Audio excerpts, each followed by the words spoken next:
There was a moment, not long ago, that stayed with me. A quiet, unremarkable evening when I sat alone in my room, the glow of my laptop screen flickering softly in the dim light. I had just wrapped up a long day of work, meetings, tasks checked off, goals met, yet something inside refused to settle. My chest was tight, the kind of fullness that made breath shallow, restless. Despite the steady achievements, a voice whispered, sharper than any applause or self-pat on the back, "You're still not enough." That voice felt like a shadow clinging close, relentless and unforgiving. It didn't care about the hours I poured into projects or the small victories I celebrated in silence. I had pushed forward, improved steadily, learned fiercely, and yet the feeling that I was missing the mark, that I wasn't quite measuring up, clung stubbornly. It was as if I was trapped on a treadmill that sped up every time I thought I'd caught up. The irony crushed me. How could I have accomplished so much and still feel like I was failing at the core? That evening, I realized this wasn't just about pressure from outside, deadlines, or people's expectations. It was something internal, far more treacherous because it wore a disguise of fairness, like an inner judge who never rests. No matter what I achieved, the scale of enough kept shifting, always beyond my reach. I started questioning not only what I did, but who I was at the deepest level. Maybe you felt this too. The gnawing sensation that no matter how hard you work, how much you grow, you'll never quite earn the peace you crave. Maybe you felt that bleak exhaustion that comes not from physical tiredness alone, but from a restless mind that refuses to stop, that chases a phantom standard of perfection. It tells you to keep pushing, to fix what's wrong, even when everything you've done is already remarkable. What if I told you that this feeling, the perpetual sense of being not enough, isn't a sign of humility or a genuine measure of your worth? What if the root of this pain lies in something far more subtle and insidious than just the desire to improve? When I first began to unravel this, I found myself staring at the paradox of ambition and peace. How do we hold both, the hunger to grow and the right to rest, without betraying either? In the silence of that evening, a deeper truth started to emerge. The struggle wasn't just about what I did or didn't accomplish. It was about the relentless demands coming from a place within me that felt anxious, trapped in a cycle of self-judgment that never truly lets go. It was like carrying an invisible weight that softened none of the sharp edges of my effort, only made them sharper. This wasn't just about setting goals. It was about how my mind had learned to respond to those goals. Always questioning, always pushing, never honoring the space between. And yet, buried underneath the ache, there was a spark, a quiet invitation, an unspoken possibility that I could step off this exhausting ride, that I could find a way to meet my own heart with gentleness, even while continuing to strive. The idea was revolutionary, almost sacrilegious, that I didn't have to keep proving my worth to myself or anyone else to deserve calm, recognition, or rest. Peace could be the ground, not the prize. I don't say this lightly, because I know how complicated it is to wrestle with these feelings in a world that often celebrates productivity above presence, that rewards the bursts of visible achievement more than the quiet victories of self-love. For someone like me, and maybe you, this struggle feels intensely personal. It's the weight of that impossible standard, the fear of not doing enough, the endless tallying of what's missing rather than what's there, whispering that no matter what, it's never quite right.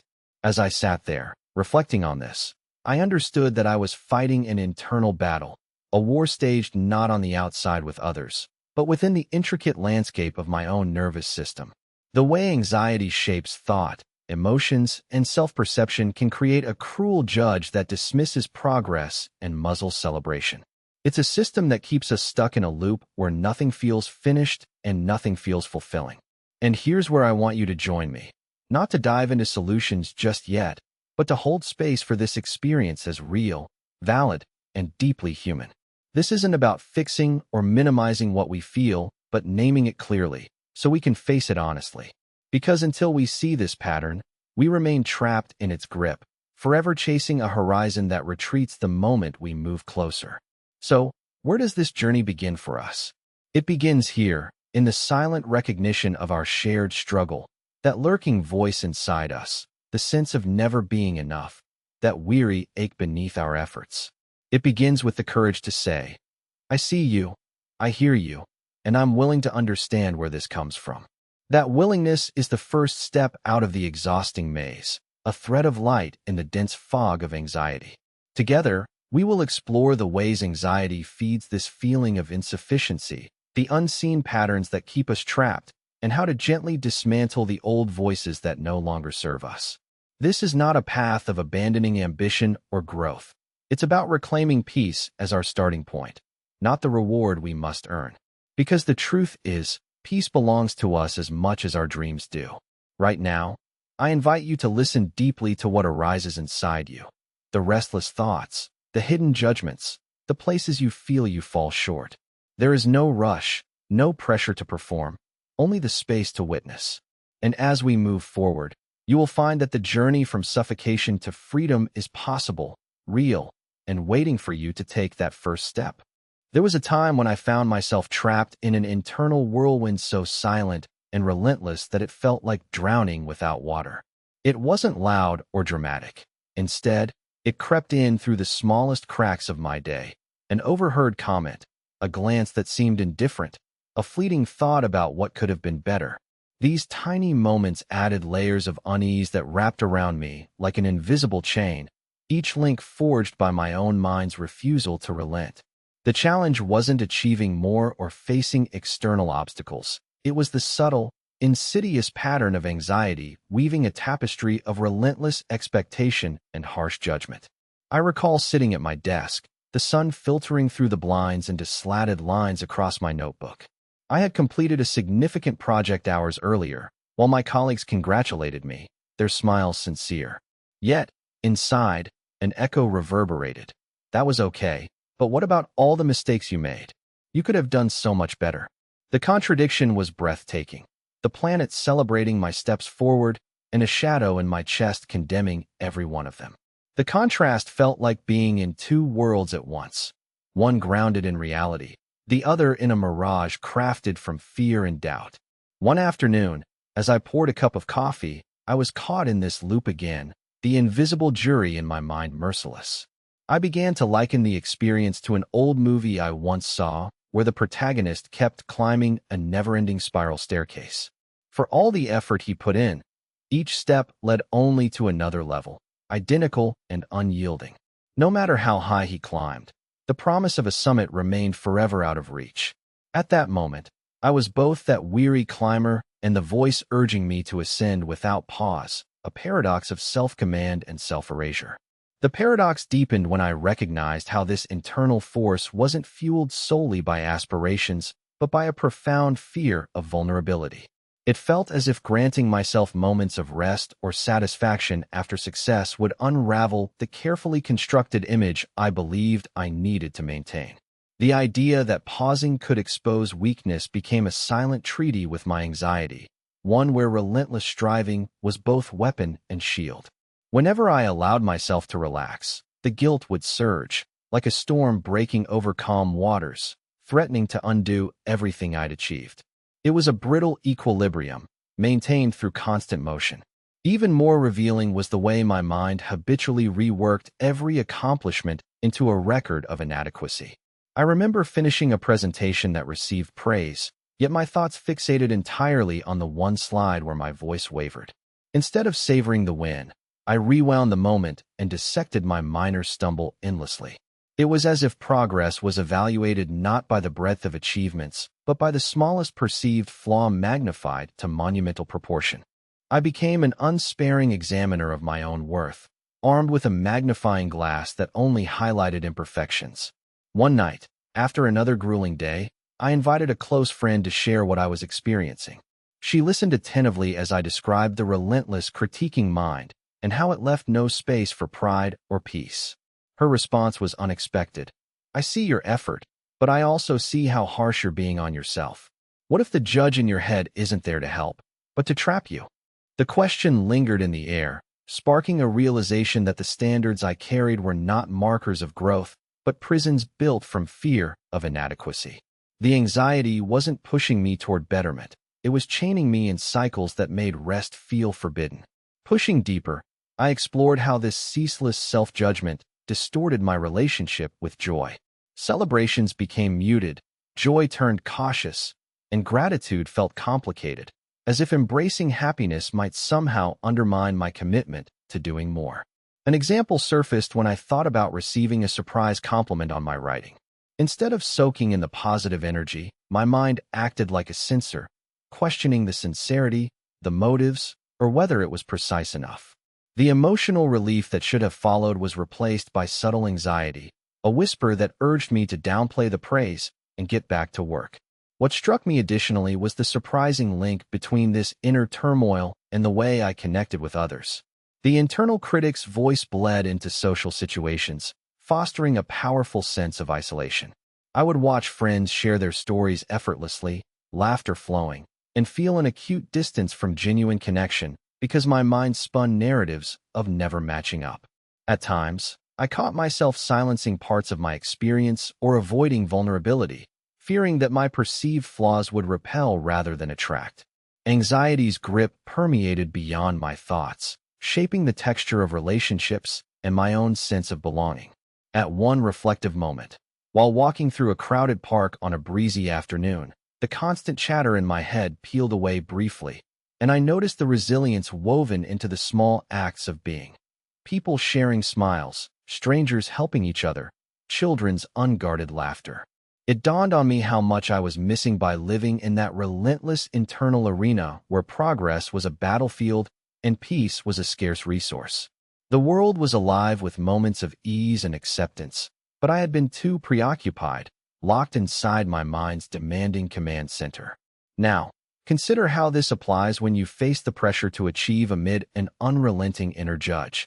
That voice, relentless in its criticism, may obscure the quiet truths of your effort and your humanity. Each day, you might wake to a mental landscape mined with expectations implanted by anxiety, challenging your right to pause or feel satisfaction. Yet, the very act of recognizing this dynamic can be fulfilling. It opens the door to compassion for yourself, allowing you to see the warrior beneath the judge, the human beneath the taskmaster. I remember the turning point when I started naming these moments, not as failures or weaknesses, but as echoes from an anxious system seeking control. That shift didn't erase the pressure overnight, but it dissolved some of its power. The internal narrative began to soften, creating space for curiosity instead of condemnation. I started to notice that beneath the harshest criticisms lived a yearning for safety, for validation, for belonging. Understanding this was like peeling back a veil, revealing that the enemy I feared was also a frightened part of myself desperately calling out. This journey showed me that the pathology of relentless self-judgment fueled by anxiety is not a weakness, but a deeply conditioned survival strategy. Yet, it is one that can be gently unlearned. There is no instant cure, but through awareness and willingness, we can loosen the chains. The path is less about battling the internal audience and more about offering hospitality to every thought, feeling, and restless impulse. In embracing this complexity, we begin to reclaim the right to breathe, to rest, and ultimately, to witness ourselves as whole beyond any unattainable standard. One evening, after a particularly grueling week, I found myself wandering aimlessly through the quiet streets near my home. The sky was cloaked in twilight, and the distant hum of cars felt muted against the stillness pressing around me. As I walked, my thoughts raced, bristling with a familiar tension, not a straightforward kind of worry, but a restless energy that refused to settle. It felt as if my mind were a restless sea, waves crashing incessantly against rocky cliffs, each one eroding my resolve bit by bit. In that moment, I realized something important. The anxiety driving this persistent feeling of inadequacy didn't merely operate through harsh inner dialogue. Instead, it manifested in subtler, more persistent ways that disguised itself as an unshakable pressure to perform. Always perform. Shortly afterward, I recalled an experience during a creative workshop I led. One participant, Sarah, described a pattern I recognized immediately. She said, "It's like no matter how much I produce, there's a ghost whispering that it's not enough, not original enough, not polished enough, not fast enough." Her words struck a chord within me, because anxiety's ability to feed this endless loop often feels more like a ghost story, something intangible, yet palpably oppressive. Unlike an isolated moment of critical thought, these continuous undercurrents wear us down, infiltrating even moments where validation or success should bubble to the surface. The haunting presence of perpetual comparison, even within ourselves, becomes a way anxiety keeps its grip, leaving scant room for deserved rest. I remember another episode that deepened my understanding. I was preparing for an important presentation and thought I'd nailed the core message. Still, while practicing, a swift, creeping sensation emerged, an uncontrollable urge to tweak, redo, rethink every slide. The project felt unfinished despite the countless hours invested. It was a subtle form of paralysis, the anxiety whispering that true readiness would remain forever beyond reach. This dance of endless refinement isn't just perfectionism. It's a defense mechanism masquerading as diligence. Anxiety convinces us that only through relentless polishing can we avoid failure. But in truth, it often traps us in a cycle of never-ending preparation, keeping achievement out of our grasp no matter what. This experience revealed an invisible friction I hadn't recognized before, the tension between rest and responsibility. After achieving milestones, I noticed myself resentful of any inclination to pause. Instead of feeling relief, I caught myself chasing future targets, haunted by the fear that allowing satisfaction might render me stagnant or complacent. It felt like balancing on a tightrope stretched between accomplishment and burnout, where the slightest lean toward contentment threatened to plunge me into guilt. I shared this with a close friend one afternoon, admitting how I dreaded switching off, even after big wins. Her response surprised me. She suggested that I might have internalized a myth that rest equates to weakness, and that this false belief was fueling my anxiety's relentless demand.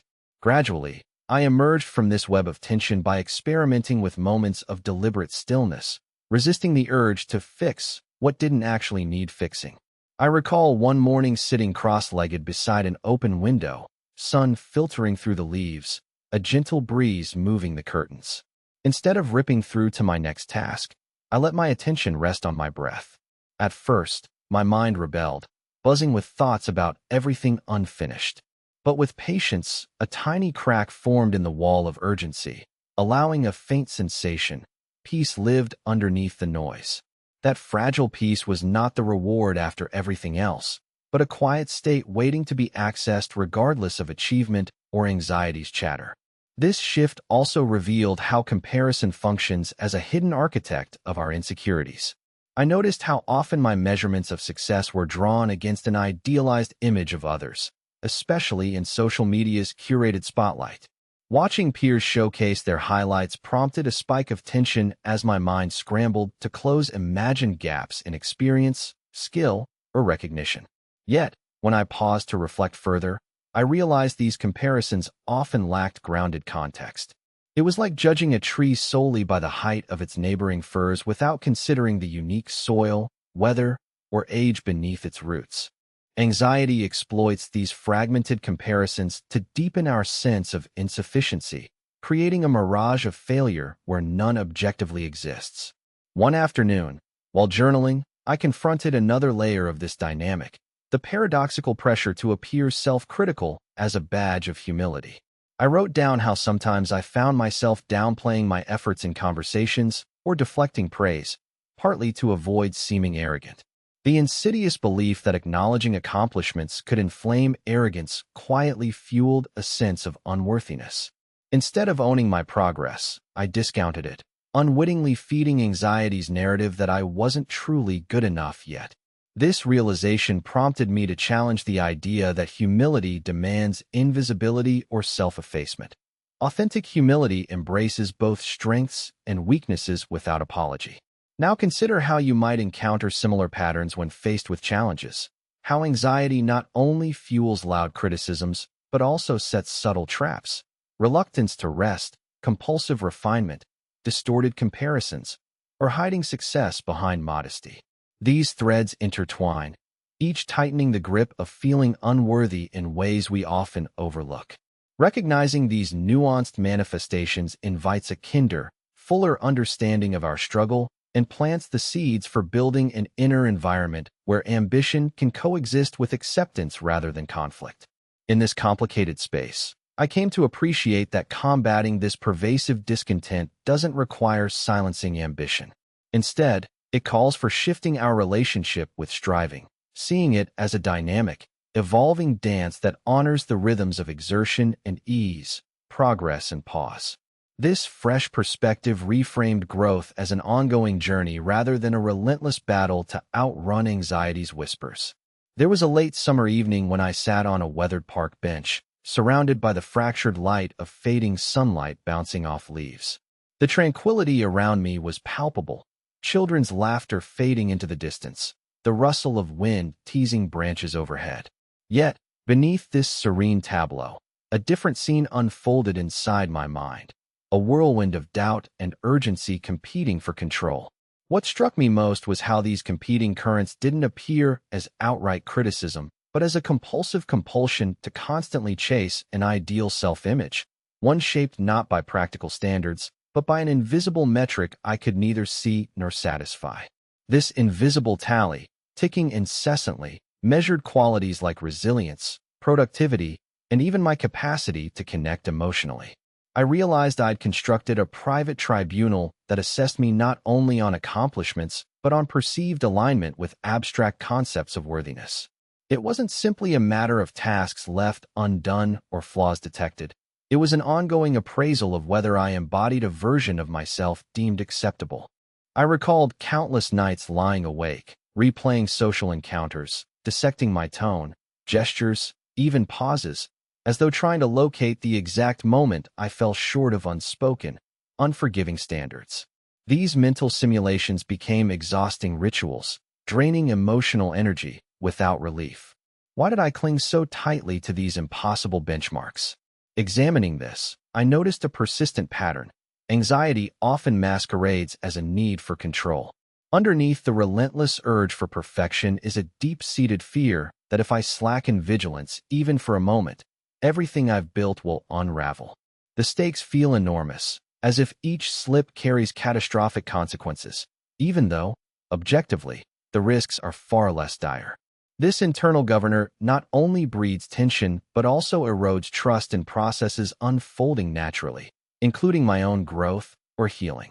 It's like attempting to hold water in cupped hands, gripping so tightly the fluidity slips away. During a conversation with a mentor, I described these sensations. Her words resonated. It's as if your nervous system has become hyperalert, trained to scan constantly for error or inadequacy. She explained that this heightened state becomes a feedback loop where the very effort to manage anxiety inadvertently strengthens it. The irony is painful. The more resistance we offer to uneasy feelings, the more they solidify their grip. She urged me to consider curiosity as a radical act, inquiring gently into these sensations rather than forcibly banishing them. This shift felt both frightening and liberating because it demanded facing discomfort without judgment.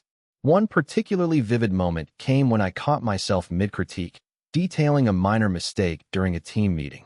For a split second, I paused and asked silently, "What am I afraid will happen if I release this blame?" That hesitation cracked open a space where compassion seeped in.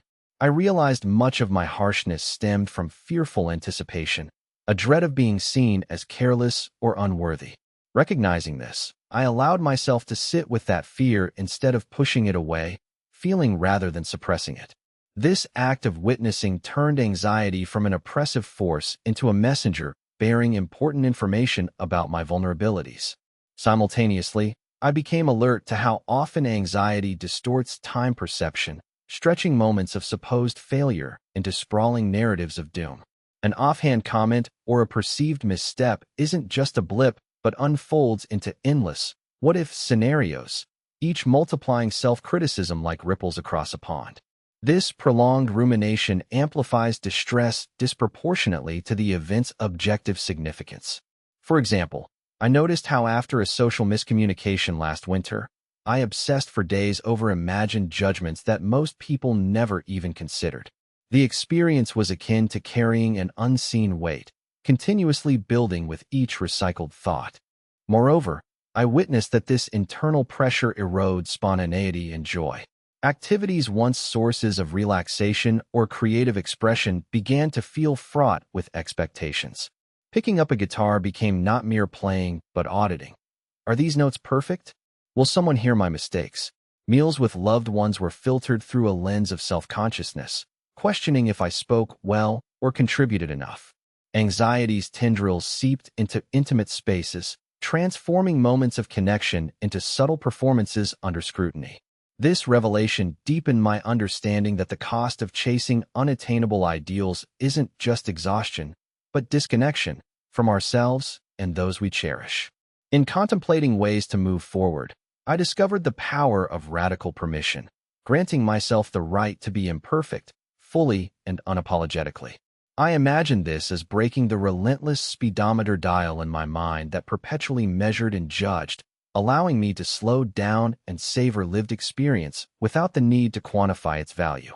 Learning to frame imperfection as a dynamic process rather than a deficit meant welcoming mistakes as natural pulses in the rhythm of growth, not signals of failure. This perspective inspired experimenting with deliberate acts of leniency. Choosing not to rewrite an email repeatedly or intentionally stepping away from a project before it was perfect. Each small surrender gradually weakened anxiety's chokehold. Now, consider how this insight might affect moments when your own nervous system tightens like a coiled spring, compelling you to reach for impossible standards. What if instead of battling the tension, you invited it into consciousness, as a companion rather than an enemy? What new clarity or release might emerge if you approached inner turbulence not with force, but with openness? Through this process, the relentless hierarchy of self-expectations may begin to dissolve, replaced by a landscape where growth occurs naturally, unburdened by the tyranny of relentless scrutiny. On a chilly evening not long ago, I sat by a dimly lit window, watching raindrops race down the glass in an uneven, unpredictable dance. The irregular rhythm somehow mirrored the cadence of my thoughts, swirling with unease and restlessness. Unexpectedly, I became acutely aware of a different dimension of anxiety, one that subtly distorts our perception of achievement and worth through a creeping need for external validation. It wasn't just about self-judgment. It unfolded in how I measured myself according to the applause, acceptance, or acknowledgement of others. I realized how much my inner compass had shifted outside my body, tethered to approval that could evaporate at any moment. My friend Lucas once shared a story about his own struggles with this. We sat around a fire pit, embers flickering against the darkness, as he described a compulsion to constantly check the scoreboard in social settings, asking himself, did I say enough? Did I contribute well? Am I interesting enough to keep their attention? He painted a vivid picture of social interactions turning into performances where authenticity gets sacrificed to meet invisible standards of likability. It hit me how much this kind of internal pressure is a masquerade anxiety, whereas to convince us we survive only by external success, instead of fostering an inner sense of being. This realization led me towards an experience I hadn't recognized previously, the paradoxical effect of overachievement as a mask for deeper insecurity. Taking on more responsibilities, striving for flawless execution, or acquiring new skills sometimes camouflaged an underlying terror that without these visible milestones, I might dissolve into insignificance. A concrete example unfolded during a project where every moment of celebration was quickly swallowed by thoughts sprinting ahead, planning the next task, the next improvement, the next result. Each triumph was like a fragile sandcastle built on a shifting tide, destined to disappear unless rebuilt again. I began to understand that this frantic pace was less about goal pursuit and more a desperate clutch at holding onto something stable in a storm of self-doubt. One afternoon, after an exhaustive day balancing work and family, I recalled a small but powerful conversation with my mother. She said softly, "You can't fill a cup that's already overflowing with worry." Her words painted a concrete metaphor for me. All my striving and efforts to prove worthiness were a futile attempt to fill an already brimming vessel with more stress. Sometimes I clung to accomplishments as if they were containers to contain my anxiety itself. This simple yet profound insight made me realize the importance of creating space within, cultivating a quiet reservoir of acceptance independent of achievements or others' praise. As I explored further, I found distinct ways anxiety distorts time, stretching moments of discomfort into endless sagas of self-criticism and anticipation of future failure. During a recent phone call with a colleague, a minor miscommunication lodged in my mind, sparking elaborate stories about how this might affect our relationship or my reputation over weeks to come. This mental amplification was like turning a seed of doubt into a towering oak overnight, overshadowing every other thought. The longer I stayed trapped there, the more impossible it appeared to return to the present moment where that incident had a far smaller footprint. At the same time, I grappled with the tendency to undervalue progress unless it was perfect and total. Early in my career, I remember obsessing over tiny mistakes on a report, disregarding the countless hours of hard work behind it. Anxiety created a cruel litmus test that excluded anything less than brilliance from the category of success. Consequently, I equated any imperfection with failure, instigating vicious cycles of overwork and depletion. But gradually, I recognized that embracing good enough does not betray ambition. It honors the human process of trial, error, and incremental growth. Another layer unfolded around emotional safety. I noticed how anxiety's grip often pushes us to harden parts of our emotional landscape, erecting barriers to vulnerability as protection. During a heartfelt conversation with a close friend, I discovered tendencies to deflect or minimize feelings to avoid feeling too much or burdensome. These patterns throttled genuine connection and reinforced the belief that I needed to carry invisible armor to be worthy. Realizing the cost of such defenses awakened a desire to shed them carefully, cultivating spaces where rawness and authenticity coexist with strength. Now reflect on moments when self-judgment morphs into this craving for external validation and leads to unrelenting cycles of achievement masking insecurity. Imagine shifting the lens to notice this pattern socially, emotionally, and spiritually. What if liberating yourself required stepping off the endless performance circuit to find worth inherent and unwavering? Exploring this territory challenges us to identify how we hand over our power to fleeting approval, while inviting the courage to reclaim it through inner trust, a foundational step towards healing. In embracing these truths, I began crafting new boundaries against the noise of comparison, the avalanche of imagined futures, and the pressure to perfect before pausing. These walls weren't barriers, but frameworks to protect the fragile process of becoming whole amidst imperfection. Each day added a brushstroke to a new portrait, one painted with gentleness toward my humanity and tempered ambition, where peace does not wait for achievement, but lives through the art of being. There was a day I'll never forget, when exhaustion met frustration in a way that shattered any illusion I had about control. I had spent months preparing for a presentation that, by all accounts, went smoothly. Yet, afterward, instead of pride, a gnawing dissatisfaction settled deep inside me. I replayed every phrase, every gesture, zoning in obsessively on minor imperfections no one else had noticed. The usual urge to push harder surfaced. You should have practiced more. You didn't connect enough with the audience. Next time, be flawless. Instead of a pat on the back, a quiet accusation echoed in my mind. But on this day, something inside resisted. It whispered, almost timidly, "What if it's okay not to be perfect right now?"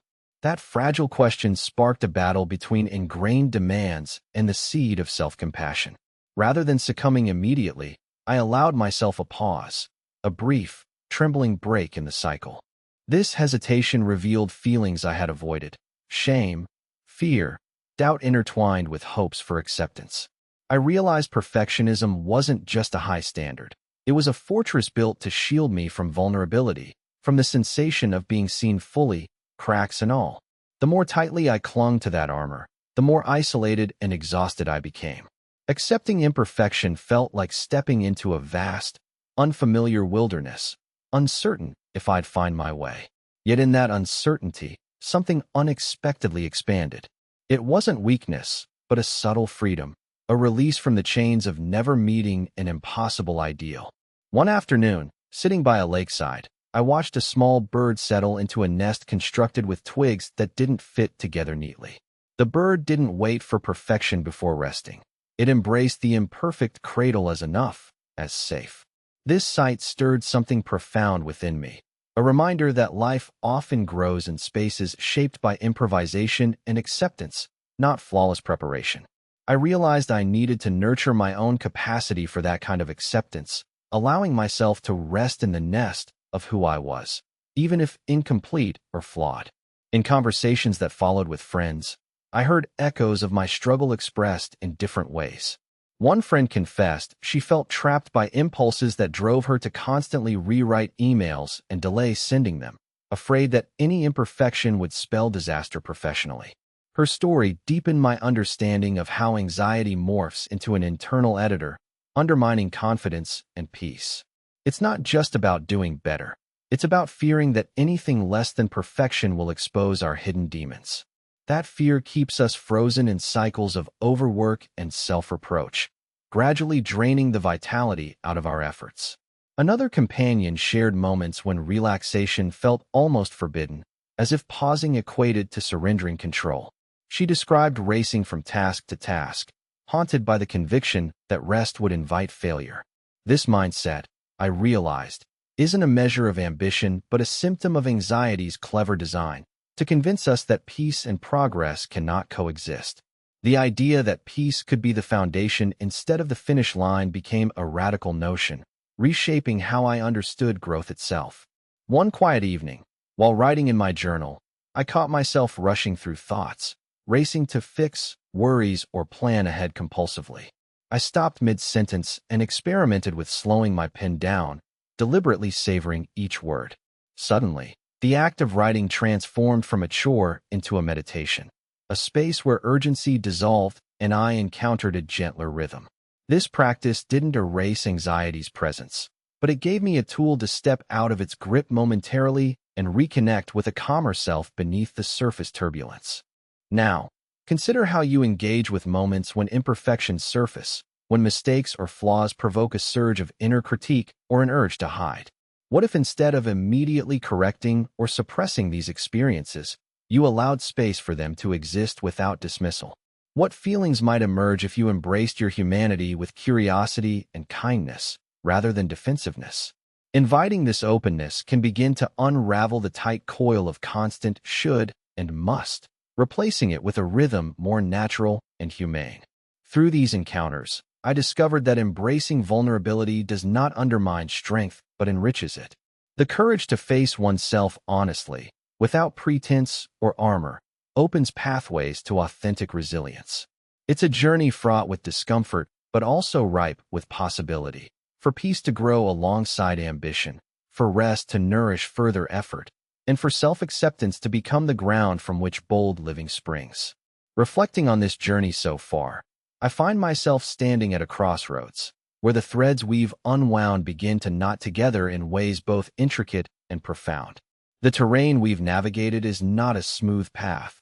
It's more like a dense forest where light filters in fragmented beams, casting shifting shadows that challenge perception. In these woods, every step forward reveals new textures, the way anxiety weaves itself into subtle habits, how the weight of unseen expectations bends our posture without leaving a visible mark. It's in this interplay between heaviness and fragility that the true landscape of our inner world emerges. I recall walking beneath towering trees, their bark rough against my fingertips, roots entwined beneath the earth like the entwined patterns in my mind. At times, I hesitated, uncertain whether to push deeper or retreat. That hesitation carried a kind of solemnity, a reminder that growth is rarely linear or comfortable. Instead, it carries the cadence of seasons, moments of storm and silence, bearing gifts hidden beneath their surface.